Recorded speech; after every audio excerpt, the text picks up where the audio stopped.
Good morning, everybody. Welcome to an early FB Live training in Fire Your Inner Critic, Find Your Inner Badass, and finally build your business. I'm Cassandra Von Worsley, your Inner Badass business coach, and we are here in our private Facebook community. For those of you watching on YouTube, you can join our community at facebook.com/Fire Your Inner Critic. So I missed yesterday's FB Live training. I needed to cancel it. My head was not in the right space. I was not in the right space yesterday. I was kind of an asshole yesterday. So I canceled yesterday's FB Live because I needed the space to get my mind right so I could teach you today about mindset. And in today's training, we're going to do a double training covering yesterday's FB Live topic and today's FB Live topic. So I'm going to do this FB Live training and then I will come right back on again to do today's FB Live training, which means there will be no FB Live this afternoon at 4 p.m. Mountain, 6 p.m. Eastern. I'm a morning person, so I'm better in the morning. I'm actually going to cover both topics, yesterday's and today's, right now, early AM time. All right. So yesterday's FB Live training topic was, how much of your life should you share? I get this question a lot, especially from newer entrepreneurs. They look at people like Marie Forleo. They look at people like, let me think of people who share. Pat Flynn shares a lot of his family life and his life. I get this question from aspiring entrepreneurs all the time. They look at people who are big in the online business world or big in business in general, and they see how much those individuals share their lives. Elizabeth Gilbert is another example of somebody who's vulnerable and who shares their personal pain and when they're going through depression, and they share their lives with them. And so I get the question from entrepreneurs a lot, how much of my life should I share? And I especially get this from introverts because they don't feel comfortable sharing. I like to call it putting their business out in the street. They don't feel comfortable doing that. And so I want to answer that question because, number one, it is a mindset question. But number two, it's also a soul question that as an entrepreneur, you've got to be able to answer for yourself. So the question is, how much of your personal life, what you've gone through, what you've been through, maybe what you are going through, how much of that should you actually share? And so there are a couple key things I want you to think about, especially as we talk about, because your inner critic obviously is going to try to convince you to share nothing, like, tell no one anything about your life because you're not good enough. Your inner badass is going to take a very different view on that, but there are some things to consider before you just dive and activate your inner badass and I like to call it, put all your business out in the street. So how much of your life should you share? Number one, remember, you are your brand. You, the whole of you. That means the good, the bad, the ugly, the hot mess, the shit show date, like all of it. You are your brand. And so you don't want to be in a position to create this facade of the perfect version of you and not be all of you, because you're actually robbing your tribe of all of your brand because you are your brand. So that's the first thing. Second thing to keep in mind is this: who you are and what you've lived resonates through every product or service you offer. Let me say that again because I really want you to understand the power of you in your business. Who you are and what you've lived resonates through every product or service that you offer. Who I am as a person, if you've read any of my books that I've written on Amazon at overcomingfearbooks.com, I have poured my soul into my books. You will probably, by reading my books at overcomingfearbooks.com, you will probably know more about me than some of my family members know about me. Now, why did I do that in those books? Because who I am and what I've lived, it does resonate through everything that I teach and everything that I share. Why did I create an online course called the Focus Mindset Formula? Because I needed to figure out focus and I wasn't very focused. And it took me a very long time to figure out how to apply relentless focus to my life and business. And then I wanted to share that, but I lived it. I lived shiny object syndrome. So I needed to create that as part of my own healing in that area, but also to help people do it in less time. Why have I created Fire Your Inner Critic, Find Your Inner Badass, and Finally Build Your Business? Because I deal with my inner critic all the time. My inner critic rages all of the time. And I have to work diligently to keep a positive mindset, to be relentless and to feel unstoppable and to activate my inner badass, because this is work that I do pretty much every moment of every single day in my own head. I knew it was something that I needed to teach to others. So who you are and what you've lived resonates through every product or service you offer. Here's the other thing. At the same time, you have to know what your boundaries are and where you draw the line between what you're willing to share and what you're unwilling to share. And you have to be unapologetic about where that line is. So often entrepreneurs see people, I'll give you an example, Rachel Hollis, Girl Wash Your Face, amazing book. And they see people like Rachel, telling about the foster care and the adoption horror and how she, was on the floor with trying to adopt a baby and doing foster care and all of the bad things that happened as a result. And that's great for Rachel, but that may not be a story if you've been through that, or if you've been through infertility or divorce or something else.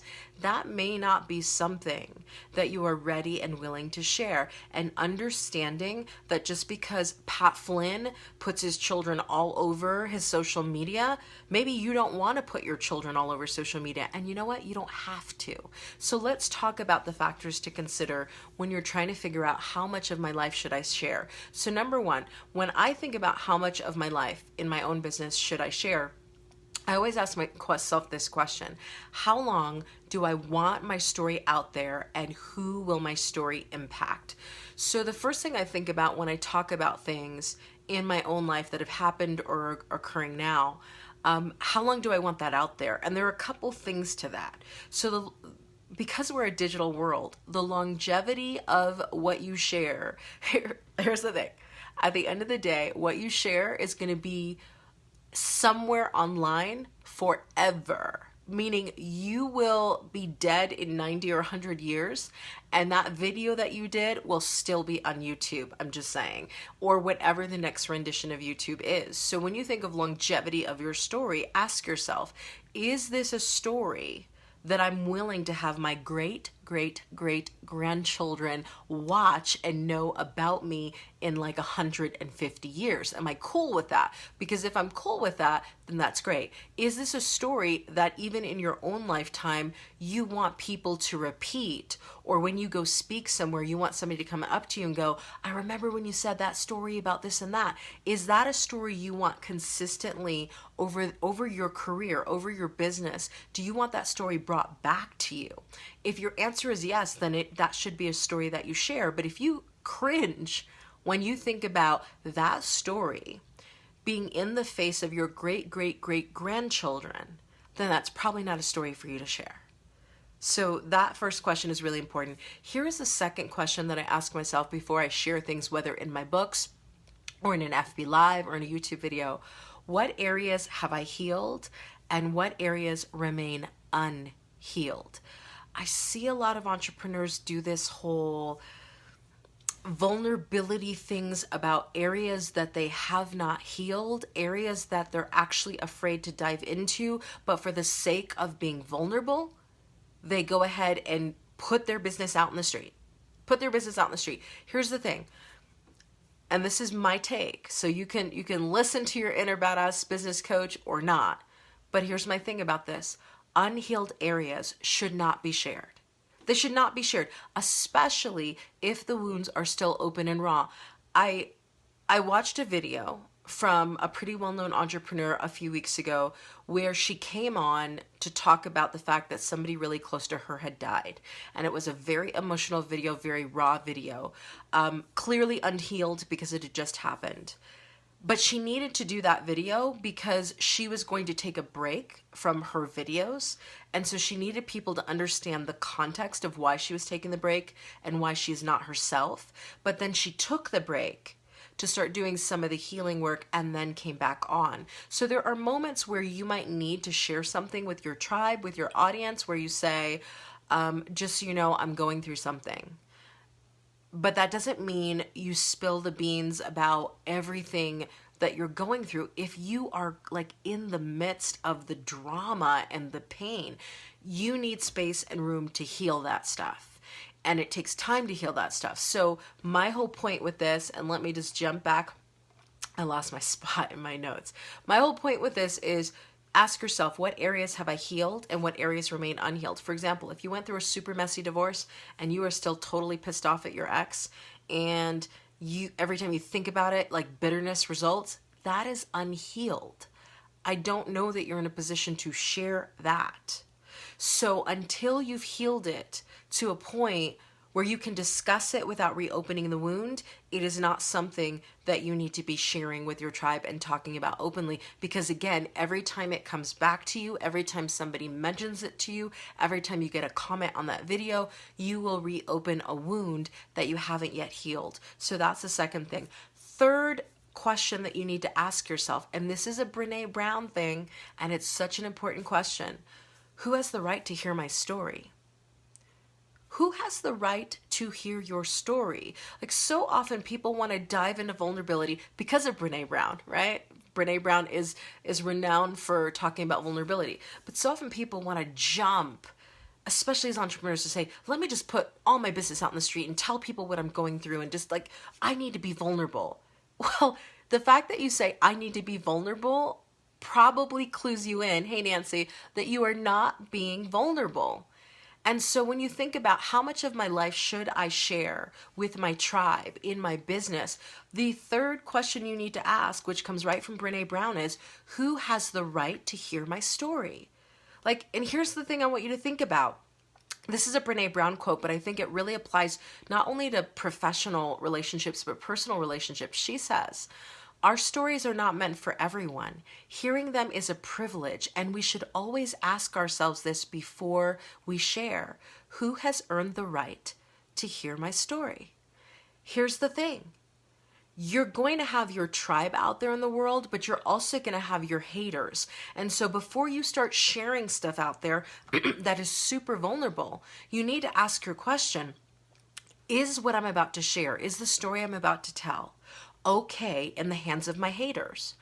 If you think about it and you go, okay, in the hands of my haters, I don't care what they think. So I need to share this story for my tribe, and I'm willing to take the haters because this is a story I want to share with my tribe, then that's good. But if you think about putting some of your most vulnerable experiences and moments out into the world, and you think about your haters taking them and manipulating them and using them to bash you with it, and you start to feel smaller instead of bigger, you start to feel heavier instead of lighter, then it is important to remember that people have to earn the right to hear your story. It isn't that you just jump out there and you do the vulnerability thing.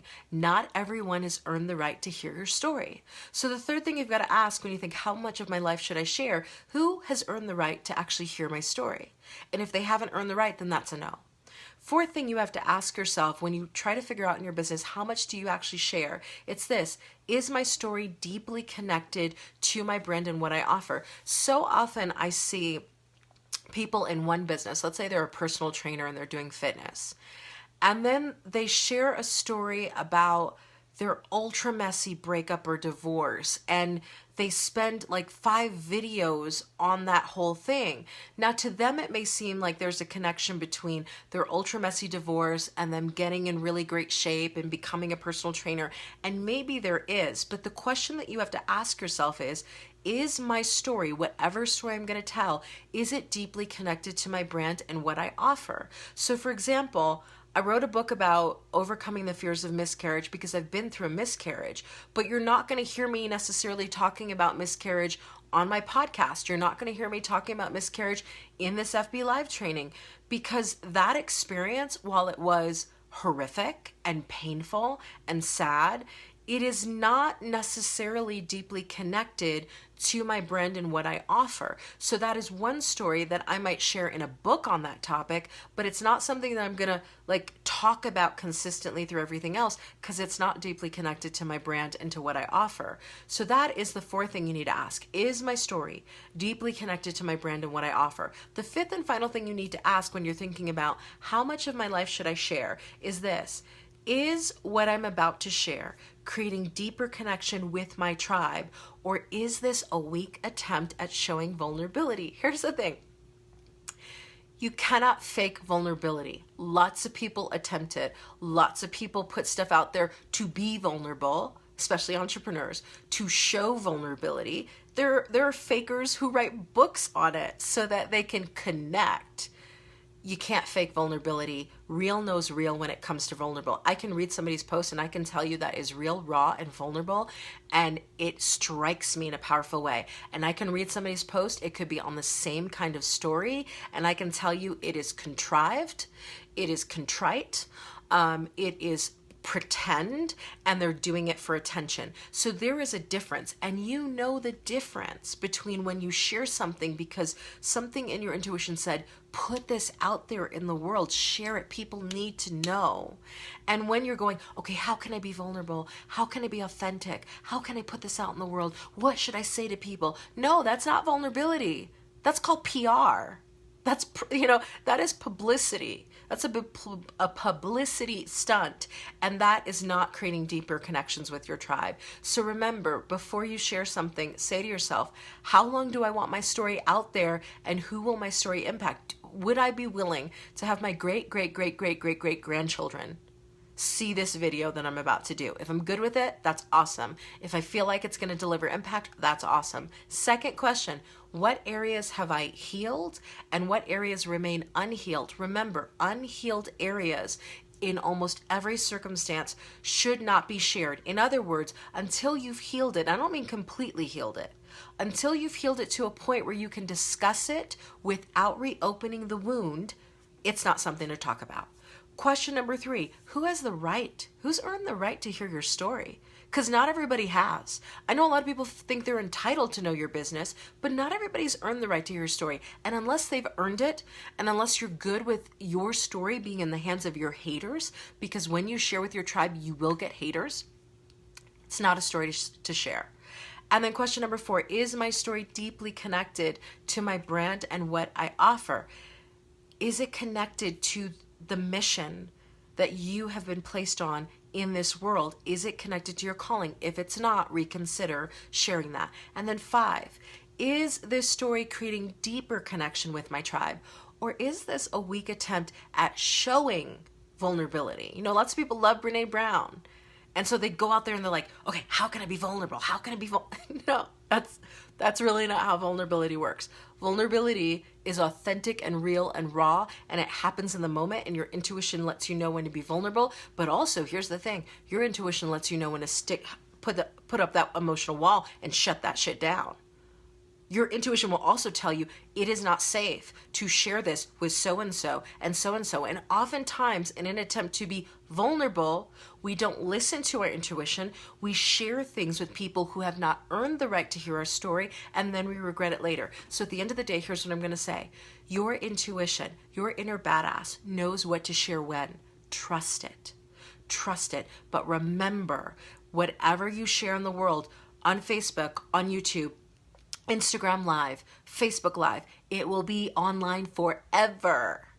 And if you cannot wholeheartedly say, I would love for my best friends, great grandchildren to find me on YouTube long after I'm dead and see this video, then you ought to really second guess whether that's something that you want to produce and put online. All right, everybody, I'll be back in a couple minutes for the double whammy of the FB Live training. Thanks for joining me.